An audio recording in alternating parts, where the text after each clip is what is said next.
ಎಲ್ರಿಗೂ ನಮಸ್ಕಾರ.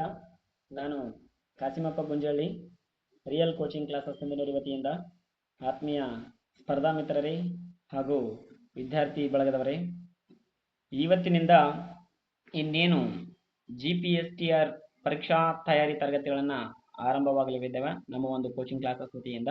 ಯಾಕಂತ ಹೇಳಿದ್ರೆ ಈಗಿನ ನಮ್ಮ ಘನ ಸರ್ಕಾರ ಈಗಾಗಲೇ 2 ವರ್ಷ ತಮ್ಮ ಅಧಿಕಾರಾವಧಿಯನ್ನು ಕಳೆದಿದ್ದು, ಇನ್ನು ಕೇವಲ ಅವರಿಗೆ ಒಂದು 40% ಅಂದರೆ 1.5 ಇಯರ್ ಮಾತ್ರ ಅವರಿಗಿದೆ. 3 ವರ್ಷ ಕಂಪ್ಲೀಟ್ ಮಾಡಿದಾರ. ಇನ್ನೂ ಒಂದು 2 ವರ್ಷದ 18 ತಿಂಗಳ ಅವರ ಒಂದು ಅಧಿಕಾರ ವ್ಯಾಪ್ತಿ ಇದೆ. ಹಾಗಾಗಿ ಅವರು ಪ್ರತಿಯೊಂದು ಇಲಾಖೆ ಕಡೆಯಿಂದ ಕೂಡ ಕಾಲ್ ಫಾರ್ ಮಾಡಲೇಬೇಕು, ನೋಟಿಫಿಕೇಶನ್ಸ್ ಆಗಲೇಬೇಕು. ಹಾಗಾಗಿ ಮಾಡೇ ಮಾಡ್ತಾರಂತ ಒಂದು ಭರವಸೆಯನ್ನು ಕೊಡ್ತಾ GPSTR ಗೆ ಸಂಬಂಧಪಟ್ಟಂತಾಗಿರ್ಬೋದು ಅಥವಾ PSTR ಗೆ ಸಂಬಂಧಪಟ್ಟಂತಾಗಿರ್ಬೋದು ಅಥವಾ HSTR ಗೆ ಸಂಬಂಧಪಟ್ಟಂತಾಗಿರ್ಬೋದು, ಇನ್ನು ಮುಂದೆ ತರಗತಿಗಳನ್ನ ನೀವು ನಮ್ಮ ರಿಯಲ್ ಕೋಚಿಂಗ್ ಕ್ಲಾಸಸ್ ಬೆಂಗಳೂರು ವತಿಯಿಂದ ಅಬ್ಸರ್ವ್ ಮಾಡಬಹುದು. ಓಕೆ ಸ್ನೇಹಿತರೆ, ಇವತ್ತಿನ ತರಗತಿಯಲ್ಲಿ GPSTR ಪರೀಕ್ಷಾ ತಯಾರಿ ತರಗತಿಗಳು ಒಂದು ಸಿಲೆಬಸ್ ಏನಿದೆ ಅಂತ ಹೇಳಿ ನೋಡೋಣ. ಮೊದಲನೇದಾಗಿ ನಮ್ಗೆ ಸಿಲೆಬಸ್ ಗೊತ್ತಿರಬೇಕು. ಸಿಲೆಬಸ್ ಏನಿದೆ ಅಂತ ಗೊತ್ತಿದ್ರೆ ನಾವು ಯಾವುದೇ ಒಂದು ಪರೀಕ್ಷೆಯನ್ನ ಎದುರಿಸಲಿಕ್ಕೆ ಸಾಧ್ಯ ಆಗುತ್ತೆ. ಹಾಗಾಗಿ ನೋಡೋಣ ಏನಿದೆ ಅಂತ ಹೇಳಿ.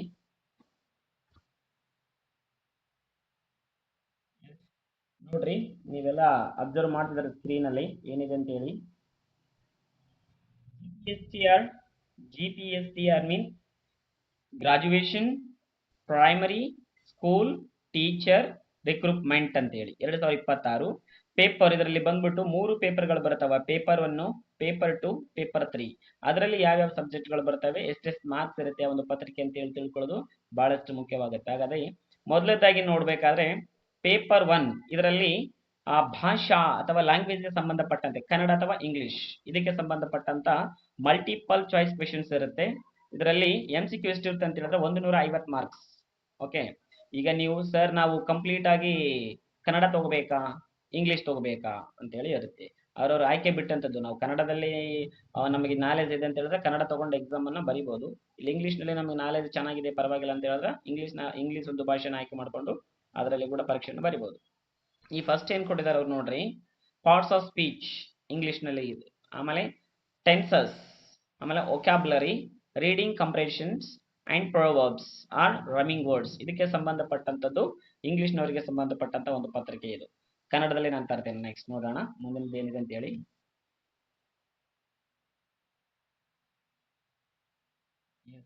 ಎರಡನೇದಾಗಿ ಇದೇ ಒಂದು ಪೇಪರ್ 1 ರಲ್ಲಿ ಏನಿರುತ್ತೆ ಸರ್ ಅಂತ ಹೇಳಿದ್ರೆ, ಪೇಪರ್ 1 ರಲ್ಲಿ ಎಸ್ಪೆಷಲಿ ಇಂಗ್ಲಿಷು ಇರುತ್ತೆ. ಇಂಗ್ಲಿಷ್ ಇದು ಒಂದು ಏನಂತ ಹೇಳಿದ್ರೆ ಒಂದು ಸಬ್ಜೆಕ್ಟ್, ಇದು ಕಂಪ್ಲೀಟ್ ಆಗಿ ಅದೇ ಅಲ್ಲ. ಇದಕ್ಕೆ ಮತ್ತೆ ಪೇಪರ್ 1 ನಲ್ಲಿ ಸರ್ ಇಂಗ್ಲಿಷ್ ಅಷ್ಟೇ ಇರುತ್ತಾ? ನೆವರ್. ಇಂಗ್ಲಿಷ್ ಜೊತೆಗೆ ಎರಡನೇ ಒಂದು ಸಬ್ಜೆಕ್ಟ್ ವಿಷಯವಾಗಿ ಸಾಮಾನ್ಯ ಜ್ಞಾನ ಅಥವಾ ಜನರಲ್ ನಾಲೆಜ್ ಅಂತ ಇರುತ್ತೆ. ಜನರಲ್ ನಾಲೆಜ್ ನಿಮ್ಗೆಲ್ಲ ಗೊತ್ತಿರುತ್ತೆ. ಬಹಳ ಅಂದ್ರೆ ಬಹಳ ವ್ಯಾಸ್ಟ್ ಆಗಿರುತ್ತೆ. ಎಷ್ಟು ಓದಿದ್ರು ಕೂಡ ಕಡಿಮೆನೆ, ನಿಮ್ಗೆಲ್ಲ ಗೊತ್ತಿರುತ್ತೆ. ಅದರಲ್ಲಿ ಬುಕ್ಸ್ ಮತ್ತು ಆಥರ್ಸ್ ಬಗ್ಗೆ ಪ್ರಶ್ನೆಗಳನ್ನ ಕೇಳಬಹುದು. ಅಥವಾ ಹಾರ್ವರ್ಡ್ಸ್ ಅಂಡ್ ಆನರ್ಸ್ ಅಂದ್ರೆ ರೀಸೆಂಟ್ ಆಗಿ 2025 ಮತ್ತು 26ಕ್ಕೆ ಸಂಬಂಧಪಟ್ಟಂತ ಒಂದು ಪ್ರಮುಖ ಕ್ಷೇತ್ರಗಳೆಲ್ಲ ಸಾಹಿತ್ಯ ಕ್ಷೇತ್ರಕ್ಕಾಗಿರ್ಬೋದು, ವಿಜ್ಞಾನ ಕ್ಷೇತ್ರಕ್ಕಾಗಿರ್ಬೋದು, ಅವರ ಕೊಡುಗೆ ಏನು, ಅವ್ರು ಯಾವ ಪುಸ್ತಕಗಳನ್ನು ಬರೆದಿದ್ದಾರ ಅದ್ರ ಬಗ್ಗೆ ಕ್ವೆಶನ್ಸ್ ಕೇಳಬಹುದು. ಆಮೇಲೆ ಸ್ಪೋರ್ಟ್ಸ್ ಬಗ್ಗೆ, ಈಗ ಕ್ರಿಕೆಟ್ ಆಗಿರ್ಬೋದು, ಹಾಕಿ ಆಗಿರ್ಬೋದು, ಟೆನ್ನಿಸ್ ಆಗಿರ್ಬೋದು, ಬ್ಯಾಡ್ಮಿಂಟನ್ ಆಗಿರ್ಬೋದು, ಇದಕ್ಕೆ ಸಂಬಂಧಪಟ್ಟಂತದ್ದು ಯಾರ್ಯಾರು ರೀಸೆಂಟ್ ಆಗಿ ವಿನ್ ಆಗಿದ್ದಾರಾ ಅದನ್ನ ಬಗ್ಗೆ ನಾವು ತಿಳ್ಕೊಬೇಕಾಗುತ್ತೆ.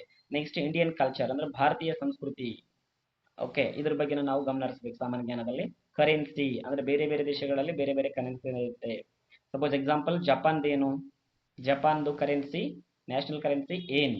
ಕರೆಂಟ್ ಅಫೇರ್ಸ್ ಅಂತ ಹೇಳಿದ್ರೆ ಇತ್ತೀಚಲಾಗಿ ನಮ್ಮ ಕರ್ನಾಟಕಕ್ಕೆ ಸಂಬಂಧಪಟ್ಟಂತದ್ದು ಮೇನ್ ನೀವು ಫೋಕಸ್ ಮಾಡಬೇಕು. ಕರೆಂಟ್ ಅಫೇರ್ಸ್ ಅಂತ ಹೇಳಿದ್ರೆ ಈ ಒಂದು ರೀಸೆಂಟ್ ಕರೆಂಟ್ ಅಫೇರ್ಸ್ ಅಥವಾ ಪ್ರಚಲಿತ ಘಟನೆಗಳು ಅಂತ ಹೇಳಿದ್ರೆ ಇದು ಪ್ರತಿನಿತ್ಯ ನಾವು ಬೆಸ್ಟ್ ಕರೆಂಟ್ ಅಫೇರ್ಸ್ ನ ಕವರ್ ಮಾಡ್ಬೇಕಂತ ಹೇಳಿದ್ರೆ ಪ್ರಜಾವಾಣಿ ಪೇಪರ್ ಅನ್ನ ಓದ್ಬೇಕು. ಬೆಸ್ಟ್ ಪ್ರಜಾವಾಣಿ ಪೇಪರ್ ಅನ್ನ ನಾನು ರೆಫರ್ ಮಾಡ್ತೀನಿ, ಅದನ್ನ ನೀವು ಓದ್ರಿ.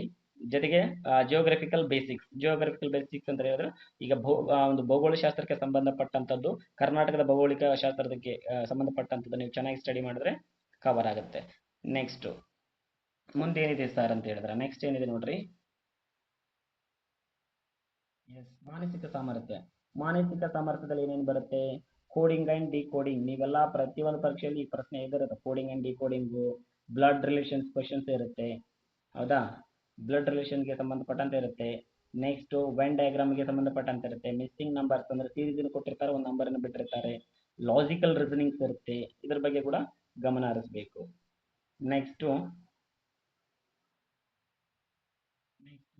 ನಾಲ್ಕನೇ ಒಂದು ವಿಷಯವಾಗಿ ಏನು ಕೊಡಿದ್ರೆ ಅಂತ ಹೇಳಿದ್ರೆ ಶಿಕ್ಷಣ ಮನೋವಿಜ್ಞಾನ ಅಥವಾ ಶೈಕ್ಷಣಿಕ ಮನೋವಿಜ್ಞಾನ ಅಂತೇಳಿ ಪ್ರತಿಯೊಬ್ಬರು ಬಿ ಎಡ್ ಮಾಡಿದ್ರೆ ಗೊತ್ತಿರುತ್ತೆ. ಎಜುಕೇಶನಲ್ ಸೈಕಾಲಜಿ ಅಂತೇಳಿ, ಎಜುಕೇಶನಲ್ ಟೆಕ್ನಾಲಜಿ, ಎಜುಕೇಶನಲ್ ಫಿಲಾಸಫಿ ಅಂತ ಹೇಳಿದ್ರೆ ಇದು ಒಂದು ಕಾಮನ್ ಆಗಿ ಎಲ್ರಿಗೂ ವಿಷಯ ಗೊತ್ತಿರುತ್ತೆ ಬಿ ಎಡ್ ಮಾಡಿದಂತ ಪ್ರತಿಯೊಂದು ಅಭ್ಯರ್ಥಿ ಕೂಡ. ಇದರಲ್ಲಿ ಶೈಕ್ಷಣಿಕ ಮನೋವಿಜ್ಞಾನ ಈ ಒಂದು ಸಿಲೆಬಸ್ ಪ್ರಕಾರ ಬಹಳ ಚಿಕ್ಕದಾಗಿ ಕೊಟ್ಟಿದ್ದಾರೆ, ಬಟ್ ಬಹಳ ವ್ಯಾಸ್ಟ್ ಇದೆ. ನಾವು ಅನ್ಕೊಂಡಷ್ಟು ಮನೋವಿಜ್ಞಾನ ಸುಲಭ ಇಲ್ಲ.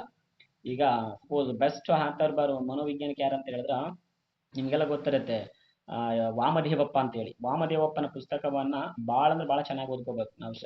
ಎಸ್ಪೆಷಲಿ ಸೈಕಾಲಜಿಯಲ್ಲಿ ಚೆನ್ನಾಗಿ ಮಾರ್ಕ್ಸ್ ತಗೋಬೇಕಂತ ಹೇಳಿದ್ರೆ ಪ್ರತಿ ಒಂದು ಚಾಪ್ಟರ್ಗಳನ್ನ ನೋಡ್ಕೋಬೇಕು. ಇಲ್ಲಿ ನಾವು ಕಡಿಮೆ ಒಂದು ಸಿಲೆಬಸ್ ಮೆನ್ಷನ್ ಮಾಡಿದ್ದೇವೆ, ಅದರ ಅಕಾರ್ಡಿಂಗ್ ಟು ಏನಿದೆ ಅದರಲ್ಲಿ ಮೀನಿಂಗ್ ಅಂಡ್ ಸ್ಕೋಪ್, ಅರ್ಥ ಮತ್ತು ವ್ಯಾಪ್ತಿ, ಗ್ರೋತ್ ಅಂಡ್ ಡೆವಲಪ್ಮೆಂಟ್ ಸ್ಟೇಜಸ್ ಅಂದ್ರೆ ಬೆಳವಣಿಗೆ ಮತ್ತು ಬೆಳವಣಿಗೆ ಹಂತಗಳು ಅಂತೇಳಿ, ಚೈಲ್ಡ್ ಸೈಕಾಲಜಿ ಶಿಶು ಮನೋವಿಜ್ಞಾನ, learning methods, observations and case study ವ್ಯಕ್ತಿ ಅಧ್ಯಯನ ಮತ್ತು ವೀಕ್ಷಣೆ ಮತ್ತು ವ್ಯಕ್ತಿ ಅಧ್ಯಯನ. ಈ ಒಂದು ವಿಷಯ ಇದು ಸೈಕಾಲಜಿ ಇಷ್ಟೇ ಇಲ್ಲ, ಭಾಳ ಅಂದ್ರೆ ಭಾಳ ವ್ಯಾಪ್ತಿ ಇದೆ. ಇದನ್ನು ನಾವು ಚೆನ್ನಾಗಿ ಸ್ಟಡಿ ಮಾಡಿದ್ರೆ ಮಾತ್ರ ಒಳ್ಳೆ ಸ್ಕೋರ್ ಅನ್ನು ಮಾಡ್ಬೋದು. ನೆಕ್ಸ್ಟ್ ಐದನೇ ಒಂದು ವಿಷಯವಾಗಿ ಪೇಪರ್ ಒನ್ ಇದೆ, ಇನ್ನು ಪೇಪರ್ ಒನ್ ಮುಗಿದಿಲ್ಲ. ಮೌಲ್ಯ ಮತ್ತು ಆರೋಗ್ಯ ಶಿಕ್ಷಣ, ಇದು ಮಾತ್ರ most important. B Ed last semester ಅಲ್ಲಿ ಇರುತ್ತೆ ಇದು. ಅಂದ್ರೆ ವ್ಯಾಲ್ಯೂ ಆ್ಯಂಡ್ ಹೆಲ್ತ್ ಅಂತೇಳಿ, ಹೆಲ್ತ್ ಆ್ಯಂಡ್ ಡಿಸೀಸಸ್ ಅಂದ್ರೆ ಯಾವ ಒಂದು ಡಿಸೀಸ್ಗಳು ಯಾವುದರಿಂದ ಬರ್ತಾವ. ಆಮೇಲೆ ನ್ಯೂಟ್ರಿಷನ್ಸ್, ಪೋಷಣೆ ಅಂದ್ರೆ ಪೋಷಣೆಗೆ ಸಂಬಂಧಪಟ್ಟಂಥದ್ದು. ಫಸ್ಟ್ ಏಡ್ ಪ್ರಥಮ ಚಿಕಿತ್ಸೆಗೆ, ಮೋರಲ್ ವ್ಯಾಲ್ಯೂಸ್ ನೈತಿಕ ಮೌಲ್ಯಗಳು, ಪರ್ಸನಾಲಿಟಿ ಡೆವಲಪ್ಮೆಂಟ್ ಅಂತ ಹೇಳಿದ್ರೆ ವ್ಯಕ್ತಿತ್ವ ಅಭಿವೃದ್ಧಿ, ಇದಕ್ಕೆ ಸಂಬಂಧಪಟ್ಟಂಥದ್ದು ನೀವು ಒಂದು ಮನೋವಿಜ್ಞಾನ ಪುಸ್ತಕದಲ್ಲಿ ಇವೆಲ್ಲ ಒಂದು ಮೌಲ್ಯಗಳು ಬರ್ತವೆ. ಇವೊಂದು ವಿಷಯಕ್ಕೆ ಸಂಬಂಧಪಟ್ಟಂತೆ ನೀವು ಗಮನ ಹರಿಸಬಹುದು. ನೆಕ್ಸ್ಟ್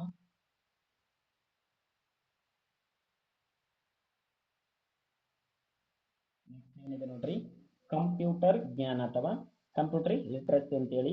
ಇದು ಮಾತ್ರ ಸಾಮಾನ್ಯವಾಗಿಲ್ಲ. ಕಂಪ್ಯೂಟರ್ಗೆ ಸಂಬಂಧಪಟ್ಟ ಪ್ರತಿ ಒಂದು ಸ್ಪರ್ಧಾತ್ಮಕ ಪರೀಕ್ಷೆಯಲ್ಲಿ ಕಂಪ್ಯೂಟರ್ಗೆ ಸಂಬಂಧಪಟ್ಟಂತ ಪ್ರಶ್ನೆಗಳು ಇದ್ದೇ ಇರ್ತವೆ ಸ್ನೇಹಿತರೆ. ದಯವಿಟ್ಟು ನಾನು ಫೋಕಸ್ ಮಾಡ್ತೀನಿ, ಕಂಪ್ಯೂಟರ್ಗೆ ಸಂಬಂಧಪಟ್ಟಂತದ್ದು ನಾಲೆಜ್ ನ ಹರ್ನ್ ಮಾಡ್ಬೇಕಂತ ಹೇಳಿದ್ರ ಮೇನು ಡಾಕ್ಟರ್ ಗುರುರಾಜ್ ಸರ್ ಒಂದು ಬುಕ್ ಬರೆದಿದ್ದಾರೆ. ಆ ಬುಕ್ ಅನ್ನ ರೆಫರ್ ಮಾಡ್ಲಿಕ್ಕೆ ನಿಮ್ಗೆ ಹೇಳ್ತೀನಿ ನಾನು. ಗುರುರಾಜ್ ಸರ್ ಚೆನ್ನಾಗಿ ಬರ್ತಾರೆ, ಡಾಕ್ಟರ್ ಗುರುರಾಜ್ ಬುಲ್ಬುಲೆ ಸರ್ ಅವರು ಚೆನ್ನಾಗಿ ಒಂದು ಪುಸ್ತಕನ ಬರೆದಿದ್ದಾರೆ. ಅದನ್ನ ಓದ್ರಿ, ಯಾಕಂದ್ರೆ ಪ್ರತಿಯೊಂದು ಕ್ವಶನ್ಸ್ ಅಂದ್ರೆ ಒಂದು ಹಳೆಯ ಪ್ರಶ್ನೆ ಪತ್ರಿಕೆಯಲ್ಲಿ ಕಂಪ್ಯೂಟರ್ಗೆ ಸಂಬಂಧಪಟ್ಟಂತ ಯಾವ್ಯಾವ ಪ್ರಶ್ನೆಗಳು ನನ್ನ ಕೇಳಿದಾರ. ಯಾಕಂದ್ರೆ ಕಂಪ್ಯೂಟರ್ ಪುಸ್ತಕ ತಗೊಂಡು ಓದಕ ಅದು ನಮ್ಗೆ ಅರ್ಥ ಆಗಲ್ಲ ಅಂತ ಅನ್ಸುತ್ತೆ ಮೋಸ್ಟ್ಲಿ ಕನ್ನಡ ಬ್ಯಾಕ್ ಗ್ರೌಂಡ್ ಇದ್ದವರಿಗೆ. ಅಷ್ಟಕ್ಕೂ ಕನ್ನಡ ಕಂಪ್ಯೂಟರ್ ವಿಷಯವನ್ನು ಕುರಿತು ಇಂಗ್ಲಿಷ್ ನಿಂದ ಕನ್ನಡಕ್ಕೆ ಟ್ರಾನ್ಸ್ಲೇಟ್ ಮಾಡಿದ್ರು ಕೂಡ ಅಂತ ಪರಿ ಏನಿರಲ್ಲ. ಬೆಟರ್ ಅಂತ ಹೇಳಿದ್ರೆ ಡಾಕ್ಟರ್ ಬುಲ್ಬುಲೆ ಸರ್ದು, ಗುರುರಾಜ್ ಬುಲ್ಬುಲೆ ಸರ್ದು ಪುಸ್ತಕ ತಗೊಂಡು ಹೋದ್ರೆ ನಿಮ್ಗೆ ಹೇಳಕ್ ಇಷ್ಟಪಡ್ತೀನಿ. ಜೊತೆಗೆ ಇಲ್ಲಿ ಏನಿದೆ ಅಂತ ಹೇಳಿದ್ರೆ ಕಂಪ್ಯೂಟರ್ ಬೇಸಿಕ್ಸ್, ವರ್ಡ್ ಮಾತ್ರ ಕಂಪ್ಯೂಟರ್ ಮೂಲ ಅಂತ ಹೇಳಿ, ಗಣಕಯಂತ್ರದ ಮೂಲ ಅದು ಬಹಳಷ್ಟಿದೆ. ಅಂದ್ರೆ ಫಸ್ಟ್ ಜನರೇಷನ್ ಅವ್ ಸ್ಟಾರ್ಟ್ ಆಯ್ತು, ಸೆಕೆಂಡ್ ಜನರೇಷನ್ ಅವ್ ಸ್ಟಾರ್ಟ್ ಆಯ್ತು, ಥರ್ಡ್ ಜನರೇಷನ್ ಅವ್ ಸ್ಟಾರ್ಟ್ ಆಯ್ತು, ಅದನ್ನೆಲ್ಲ ನೋಡ್ತಾ ಹೋಗ್ಬೇಕಾಗುತ್ತೆ. ಆಪರೇಟಿಂಗ್ ಸಿಸ್ಟಮ್ ಅಂತೇಳಿ. ನೆಕ್ಸ್ಟ್ ಇಂಟರ್ನೆಟ್ ಗೆ ಸಂಬಂಧಪಟ್ಟಂತದ್ದು ಬಹಳ ಅಂದ್ರೆ ಬಹಳ ವ್ಯಾಸ್ಟ್ ಆಗಿರ್ತಕ್ಕಂಥ ಟಾಪಿಕ್ಸ್. ಅಪ್ಲಿಕೇಶನ್ ಸಾಫ್ಟ್ವೇರ್, ಸುಮಾರು ಸಾಫ್ಟ್ವೇರ್ ಗಳನ್ನ ಬರ್ತಾವೆ. ಬೇರೆ ಬೇರೆ ಸಾಫ್ಟ್ವೇರ್ಗಳನ್ನ ಯಾರು ಡೆವಲಪ್ಮೆಂಟ್ ಮಾಡಿದ್ರು, ಅದರ ಅಪ್ಲಿಕೇಶನ್ಸ್ ಏನಿದೆ ಪ್ರತಿಯೊಂದನ್ನು ಕೂಡ ನಾವೇನ್ ಮಾಡ್ಬೇಕು, ಗಮನ ಹರಿಸ್ತಾ ಹೋಗ್ಬೇಕು ಅಂತ ಹೇಳಿದ್ರೆ ಬೇಸಿಕ್ ನಮ್ಗೆ ಏನ್ ಬೇಕಂದ್ರೆ ಒಂದು ಸ್ಪರ್ಧಾತ್ಮಕ ಪರೀಕ್ಷೆಯಲ್ಲಿ ಅಂಕಗಳನ್ನ ಪಡೆಯಲಿಕ್ಕೆ ಡೀಪ್ ಆಗಿ ಓದುವ ಅವಶ್ಯಕತೆ ಇಲ್ಲ. ಹಳೆಯ ಪ್ರಶ್ನೆ ಪತ್ರಿಕೆಗಳನ್ನು ಓದಬೇಕು, ಮಲ್ಟಿಪಲ್ ಚಾಯ್ಸ್ ಓದಬೇಕು, ಮತ್ತೆ ಈಗ ಬೇರೆ ಬೇರೆ ಯೂಟ್ಯೂಬ್ ಕ್ಲಾಸಸ್ಗಳಲ್ಲಿ ಬೇರೆ ಬೇರೆ ಒಂದು ಸರ್ಸ್ಗಳು ಚೆನ್ನಾಗಿ ಕ್ಲಾಸ್ ಮಾಡ್ತಿರ್ತಾರೆ, ಅದನ್ನ ಅಬ್ಸರ್ವ್ ಮಾಡಿದ್ರೆ ಮೇನ್ ಪಾಯಿಂಟ್ ಅನ್ನ ಮಾಡಿ ಇಟ್ಕೋಬೇಕು, ನೋಟ್ಸ್ ಅಷ್ಟು ಕವರ್ ಮಾಡ್ಬೋದು.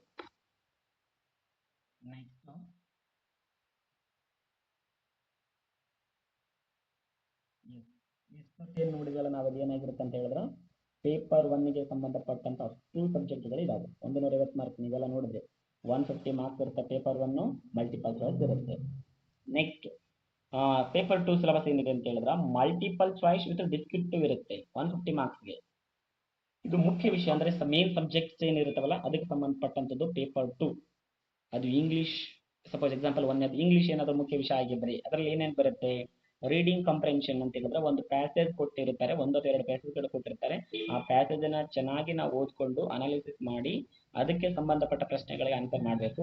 ಇನ್ನೊಂದು ಗ್ರಾಮರ್ಗೆ ಸಂಬಂಧಪಟ್ಟಂತೆ ಇರುತ್ತೆ. ನಿಮ್ಮೆಲ್ಲ ಇಷ್ಟತೆ ಹೇಳಿದ್ರಲ್ಲ, ಈ ಗ್ರಾಮರ್ ಅಂದ್ರೆ ಬಹಳ ವ್ಯಾಸ್ಟ್ ಇದೆ, ನಾವು ಅದನ್ನೆಲ್ಲ ತಿಳ್ಕೋಬೇಕು.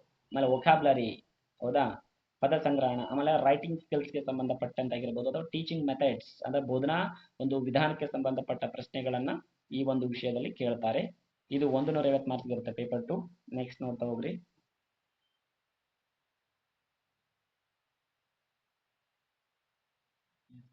ನೆಕ್ಸ್ಟ್ ಏನಿದೆ ನೋಡ್ರಿ, ಸೋಷಿಯಲ್ ಸೈನ್ಸ್. ಸಪೋಸ್ ನಿಮ್ಮ ಒಂದು ಮುಖ್ಯ ಸಬ್ಜೆಕ್ಟ್ ಸಮಾಜ ವಿಜ್ಞಾನ ಆಗಿದ್ರೆ ಅದಕ್ಕೆ ಸಂಬಂಧಪಟ್ಟಂತ ಕ್ವಶನ್ಸ್ ಏನೇನಿರುತ್ತೆ ಅಂತ ಹೇಳಿದ್ರೆ ಹಿಸ್ಟ್ರಿ ಬರುತ್ತೆ.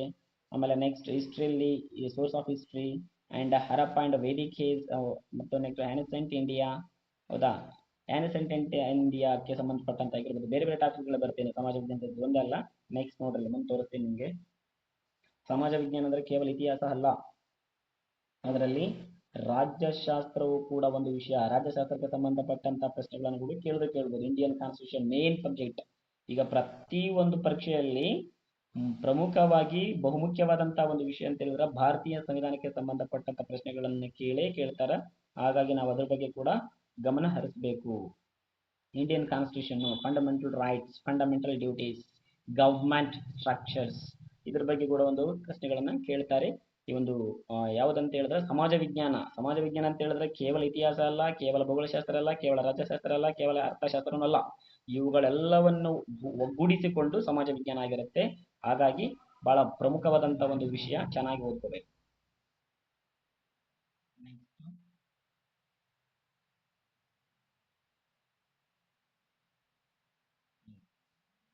ಭೂಗೋಳಶಾಸ್ತ್ರ ಅಂದ್ರೆ ಜಿಯೋಗ್ರಫಿಗೆ ಸಂಬಂಧಪಟ್ಟ ಸೋಲಾರ್ ಸಿಸ್ಟಮ್ ಆಗಿರ್ಬೋದು, ಇಂಡಿಯಾ ಫಿಸಿಕಲ್ ಫೀಚರ್ಸ್, ಭೌತಿಕ ಒಂದು ಗುಣಲಕ್ಷಣಗಳೇನಿದಾವ, ಕರ್ನಾಟಕ ಜಿಯೋಗ್ರಫಿ ಆಗಿರ್ಬೋದು, ಇಂಡಿಯನ್ ಜಿಯೋಗ್ರಫಿ ಆಗಿರ್ಬೋದು, ಕರ್ನಾಟಕ ಜಿಯೋಗ್ರಫಿ ಅಂದ್ರೆ ಭಾರತದ ಭೂಗೋಳ ಆಗಿರ್ಬೋದು, ಕರ್ನಾಟಕದ ಭೂಗೋಳ ಬಹಳ ಅಂದ್ರೆ ಬಹಳ ಡೆಪ್ತ್ ಆಗಿರುತ್ತೆ.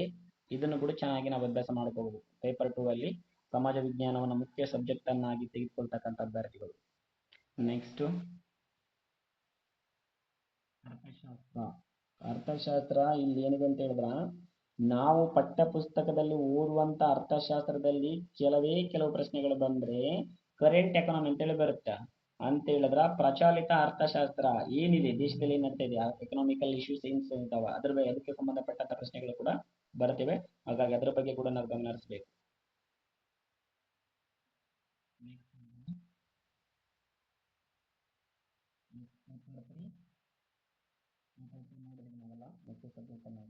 ಈಗ ಪೇಪರ್ 3 ಏನಿದೆ ಸರ್ ಅಂತ ಹೇಳಿದ್ರೆ, ಪೇಪರ್ 3 ಸಿಲೆಬಸ್ ಡಿಸ್ಕ್ರಿಪ್ಟಿವ್ ಇರುತ್ತೆ, ಕಂಪ್ಲೀಟ್ ಆಗಿ ಬರವಣಿಗೆಯಲ್ಲೇ ಇರುತ್ತೆ, ಬರ್ತಕ್ಕಂಥದ್ದು 100 ಮಾರ್ಕ್ಸ್ ಇರುತ್ತೆ.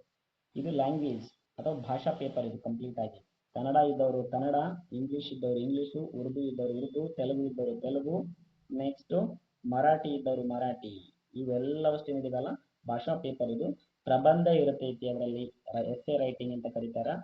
ಪತ್ರ ಬರವಣಿಗೆ, ಲೆಟರ್ ರೈಟಿಂಗ್ ಇರುತ್ತೆ, ಭಾಷಾ ಶುದ್ಧತೆ, ಗ್ರಾಮರ್ ಅಕ್ಯುರಸಿ ಅಂತ ಚೆಕ್ ಮಾಡ್ತಾರೆ. ಟ್ರಾನ್ಸ್ಲೇಷನ್ ಅಂದ್ರೆ ಕನ್ನಡದಿಂದ ಇಂಗ್ಲಿಷ್ಗೆ, ಇಂಗ್ಲಿಷಿಂದ ಕನ್ನಡಕ್ಕೆ ಒಂದು ಅನುವಾದನ ಕೊಟ್ಟಿರ್ತಾರೆ, ಟ್ರಾನ್ಸ್ಲೇಷನ್ಸ್. ಅದಕ್ಕೆ ಸಂಬಂಧಪಟ್ಟಂತದ್ದು ಪೇಪರ್ 3 ಇರುತ್ತೆ. ಲಾಸ್ಟ್ಗೆ ಸಮರೈಸ್ ಮಾಡೋದಾದ್ರೆ ಈ ಒಂದು ತರಗತಿಯನ್ನ, ಎಸ್ ನೀವೆಲ್ಲ ಗೊತ್ತಾಯ್ತು ನಮಗೆ. ಪೇಪರ್ 1 ಮಲ್ಟಿಪಲ್ ಚಾಯ್ಸ್ ಇರುತ್ತೆ, 150 ಮಾರ್ಕ್ಸ್. ಹೌದಾ, ನೆಕ್ಸ್ಟ್ ಪೇಪರ್ 2 ಏನಿರುತ್ತೆ ಅದರಲ್ಲಿ, ಪೇಪರ್ 1 ಏನಿರುತ್ತೆ ಅಂತ ಹೇಳಿದ್ರೆ GK ಇರುತ್ತೆ, ಲ್ಯಾಂಗ್ವೇಜ್ ಇರುತ್ತೆ, ಸೈಕಾಲಜಿ ಇರುತ್ತೆ. ನೆನ್ಪಿಟ್ಕೋಬೇಕು, ಪೇಪರ್ 1 ಏನಿರುತ್ತೆ GK ಇಶ್ಯೂಸ್ ಇರುತ್ತೆ, ಲ್ಯಾಂಗ್ವೇಜ್ ಇರುತ್ತೆ, ಸೈಕಾಲಜಿ ಇರುತ್ತೆ. ಪೇಪರ್ 2 ಏನಿರುತ್ತೆ ಅಂತ ಹೇಳಿದ್ರೆ ಅಕ್ಯುರೇಟ್ ಸಬ್ಜೆಕ್ಟ್ ಅದು, multiple choice questions plus descriptive ಇರುತ್ತೆ. ಅದು ಎಷ್ಟು ಮಾರ್ಕ್ಸ್ ಅಂತ ಹೇಳಿದ್ರೆ 150 ಇರುತ್ತೆ. ಸಾರಿ, ಪೇಪರ್ 2 100 ಮಾರ್ಕ್ಸ್, ಪೇಪರ್ 2 150 ಇರುತ್ತೆ. ಪೇಪರ್ 3 ಕರೆಕ್ಟ್ ಆಗಿ ಎಷ್ಟು ಇರುತ್ತೆ ನಿಮಗೆ, ಪೇಪರ್ 3 ಎಷ್ಟು ಮಾರ್ಕ್ಸ್ ಇರುತ್ತೆ ಈಗ ತಾನೇ ನೋಡಿದ್ವಿ ನಾವಿಲ್ಲಿ. ಎಸ್, ಪತ್ರಿಕೆ 3 100 ಮಾರ್ಕ್ಸ್ ಇರುತ್ತೆ, ಕಂಪ್ಲೀಟ್ ಆಗಿ ಬರೀತಕ್ಕಂಥದ್ದು. ಓಕೆ ಆತ್ಮೀಯ ಸ್ಪರ್ಧಾ ಮಿತ್ರರೇ, ಎಸ್ ನಾನು ಕೂಡ ನಿಮ್ಮಲ್ಲಿ ಒಬ್ಬ ಸ್ಪರ್ಧಾತ್ಮಕ ಪರೀಕ್ಷೆಯ ತಯಾರಿಯನ್ನು ನಡೆಸ್ತಕ್ಕಂಥವನು. ಈ ಒಂದು ತರಗತಿಯಲ್ಲಿ ಏನಾದರೂ ಮಿಸ್ಟೇಕ್ಗಳಿದ್ದರೆ ಕಮೆಂಟ್ ಸೆಕ್ಷನ್ ನಲ್ಲಿ ಕಮೆಂಟ್ ಅನ್ನು ಮಾಡಿ, ಮುಂದಿನ ತರಗತಿಯಲ್ಲಿ ಅದನ್ನು ತಿದ್ದುಕೊಳ್ಳುವಂತ ಪ್ರಯತ್ನ ಮಾಡ್ತೀನಿ. ಎಲ್ಲರಿಗೂ ನಮಸ್ಕಾರ.